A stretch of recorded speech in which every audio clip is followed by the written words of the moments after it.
Hi everyone. Well, let's have a little look at the hidden truth behind the Alu-Cab Canopy Camper. And that's to do with the interior, the inside of the canopy itself, because it is small. But let's clarify that. That space is small. It doesn't mean it's a problem, or it doesn't mean it's wrong. It just means it's small. So what you have to do is be able to utilize all that you can in your creative thinking to do something about that space. So this video is about looking at what I've done with that space, looking at the interior design, why I've designed it like I've done it, and have a little look at some tips as well as to what potentially I can do in the future. Because although you have to keep this in mind that this video is about the interior, you mustn't forget the exterior, because when you're living inside, there is an awful lot of space outside where we will spend our time. So let's have a little look what this interior design is like and why I've designed it in this way.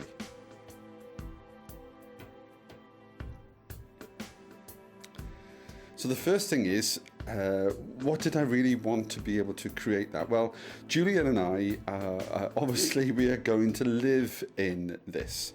And that's the factor that has to take place here. We're going to live in it. So we are unsure about for how long. Now, when we start to think about that, you have to start thinking about what you need to live. So you need a place to sleep, a place to eat, a place to wash, a place to cook, a place to go to the toilet. The requirements, the needs that you have as a home still apply, and the majority of those needs may have to take place inside that space. Maybe not all the time, but certainly some of the time. Certainly the design of the Alu-Cab Canopy Camper is not based, it's not possible. And that's this hidden secret here. It's not possible to live in this space full time and have all of the needs met. It's just not possible. But that's not what it's designed for anyway. And that's the truth about it. Don't expect huge living space, because it's not designed for that. But it is designed to be able to have a space where you can do some of those things in order to get to see and to participate in and be involved in life experiences that could take you to an open part of the world, which suddenly means it's not about the interior, it's about the exterior. And that always has to be the focus here. So that's the hidden secret, isn't it? That although this space is small, it is not designed for you to live forever. It's designed to provide a space where you can survive, I suppose would be a good word. Live comfortably is not great, but live as comfortably as you can may be possible depending on what needs you have, depending on where you go. But let's clarify, this canopy camper is going to take us to very many different places. Okay, so if I had to prioritize about the canopy camper and what I would want inside, that's actually was quite a problem. These are some of the things on my list. It's you have to be aware of all of these items: cooking and washing and eating and so on. But how do we prioritize that? Because the space is small. How do you prioritize that? I mean, one of the things I left off the list was working. And working, in a sense, is not something we will do because of a job, but it will be do something because we have a purpose and we have something we'd like to do. So working possibly will have to be in that. We will be recording our journey, and so that takes a bit of editing. So where am I going to do that? So in many senses of the word, there's other things to be aware of in that space. But let's have a little look about what the priorities are. So what would the priorities be? Because that essentially would guide some of the design. And you have to bear in mind a few things now. First of all, we're in a truck. It's a pickup truck, and there's two of us, Julia and I. We're obviously in the front seats, but we've got the back seats, and there's space in the back seats. Space for what? That has to be considered. Then you've got the Alu-Cab Canopy Camper and the space that's there. And obviously that space can expand, obviously because of the rooftop tent that goes up and creates the space to sleep. The awning that goes around, and that creates a space for shelter. If it's a beautiful day and you're in a beautiful campsite, you can be able to store and look at things in various different ways and be able to live outside, not just inside. But what if you're in a colder climate? There are walls for the awning, so the space outside can sort of flow and be part of the inside. So the inside and then the outside, this awning area can exist. So that's part and parcel of what you have to consider when you have to prioritize. When you're looking at the specifics for the inside of that canopy, you have to recognize it's small, it cannot do everything, and you have to prioritize. Okay, so let's have a little look at what I prioritized. So here's where the main focus could be a surprise, because one of the things that I first realized was I needed more storage, when actually that was actually wrong. When you consider I've got space in the back seats, I don't need huge amounts of storage in the canopy itself. What I need is all the other bits and pieces more than that, the cooking facilities and so on.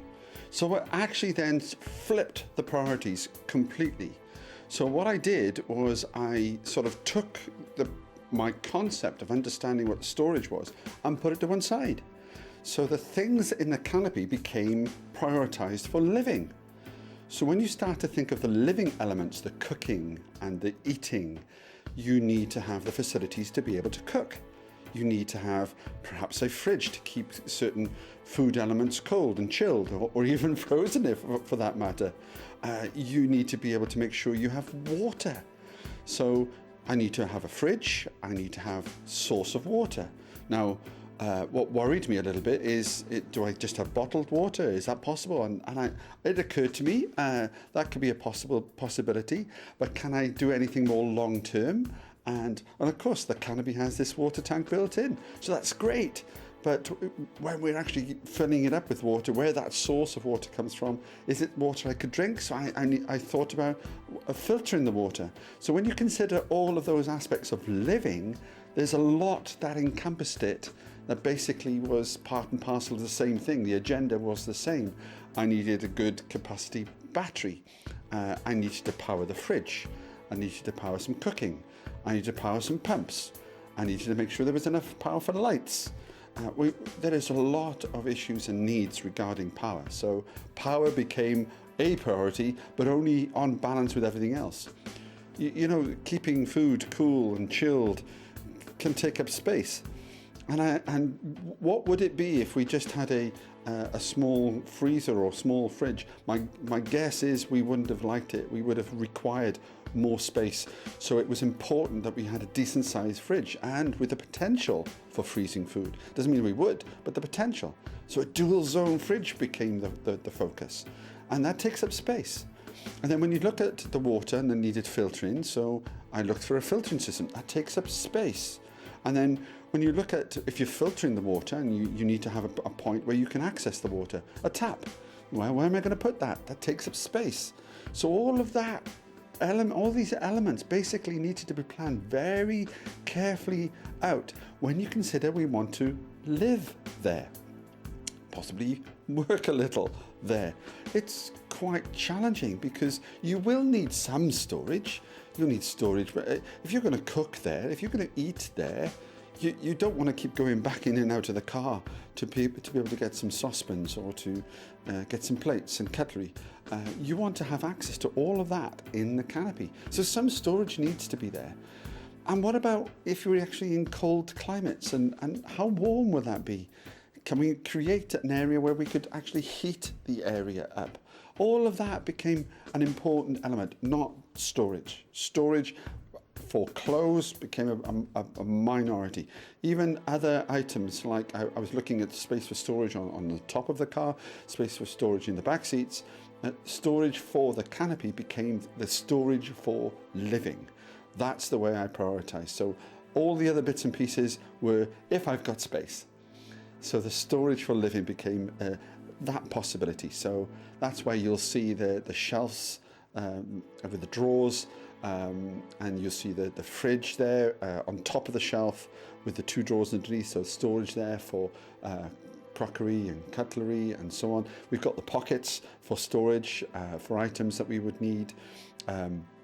Obviously the fridge itself is a huge fridge, but because I've put it on top of this shelf, it became the ideal solution to also use it, a strong fridge, to sit on as a seat for working on. And this is where that shelf in the canopy could actually fold down. The back shelf can fold down and become a table for eating or working. So there's a table inside without adding another table. It's being creative with the space that is there. So I could prioritize the power. I decided that we wouldn't be going for gas to do for cooking and heating. Because the sources of power, essentially it's a diesel vehicle, so I looked at the possibilities of a diesel heater and bringing the fuel by a separate fuel pump from the diesel tank to a diesel heater. So I looked at that and did that. So it saves space and saves another form of fuel. And then I looked at, if we were going to cook, not having any propane or butane of any kind, but using induction hob, then I need, if I'm going to have a battery, may as well have a decent battery that will be able to cope with all of that. And then I looked at washing and that water that we had, and trying to be creative with what we were doing to heat the place and heat the area up. So the diesel heater, and you can actually access a heat exchanger which will heat water up. So I'm now able to pump water around the diesel heater area and heat exchanger to create hot water for a shower. But all of that takes up space, but it has a priority. So the priority in how this space was used, even though it's a small area, was all based around the best living that is possible. And I actually think there's a lot of designs out there that can do that. You can see this one. There's a lot of different designs out there that could take that element and take the opportunity to create a living space and not look at the storage area. There's lots of opportunities for storage on the outside of the vehicle. So you can use that as certain areas, or even the back seats of certain areas. But the canopy itself, if that's where we are going to spend some time, then I wanted that to have the option. But I also wanted to have a recognition that that is a living area. It won't necessarily be the main living area, because with the awning that's there and with the awning walls that we will have, the living area becomes an inside the vehicle and inside an tented area. And I wanted to be able to ensure that that area was also suitable for using. So that's why you've got the facilities to actually use water that comes from the hot water tank via the shower unit. You can use water that comes from the back of the vehicle from the Alu-Cab water tank. It is also possible to heat the area inside that awning, because I've used the diesel heater venting tubes to actually vent the heat either into the cabin or into a tented area. I can actually divert it, which means that I can be specific about where we could heat it. If we were very cold, we would certainly have when the bedroom is up and the walls of the tent with the blackout tent walls plus the heater from the diesel heater. Now, that's pretty good. But if we were in the tent area and we were eating in the tent area or living in the tent area in a colder area, we will now also have the heat that will come from the diesel heater into that as well. So all of that became part and parcel of the design. And it's not perfect. It is not the design to have, but it is definitely a unique, creative way of utilizing this space. And then it comes down to, okay, well, can you make it look pretty, right? Can you make it look nice? Can you make it look neat? And we're well on our way to doing that. There are a few touches to make. We've got some cushions that we're going to get just to finish off that internal living area a little bit. There are one or two little jobs to do, but not much. We are almost there, and with a short period of time to go before our World Drive, yeah, it's coming. You must need to go to the webpage to access that. You will find a countdown, and you will see exactly when we start our World Drive. But we are getting ready for that and making sure that that living space is right. Trying it out, changing things around, finding out where we store things, what we store where. It is a trial and a test in many areas, testing us to certain levels.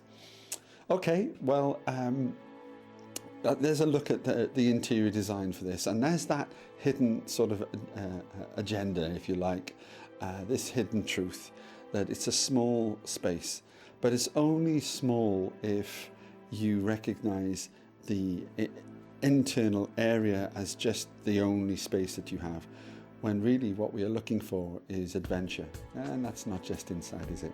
That's going to be outside, and that's going to be wherever we can get to, and we can't wait for that. So that hidden truth about the space that you have, you make the most of it, and it'll be fantastic to utilize that. It's going to be safe, it's going to be warm, we can eat, we can store things as well, but it has incredible potential. So we're very happy with our interior design.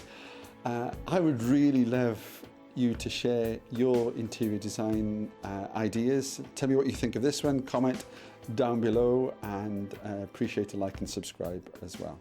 As usual, stay safe and see you next time.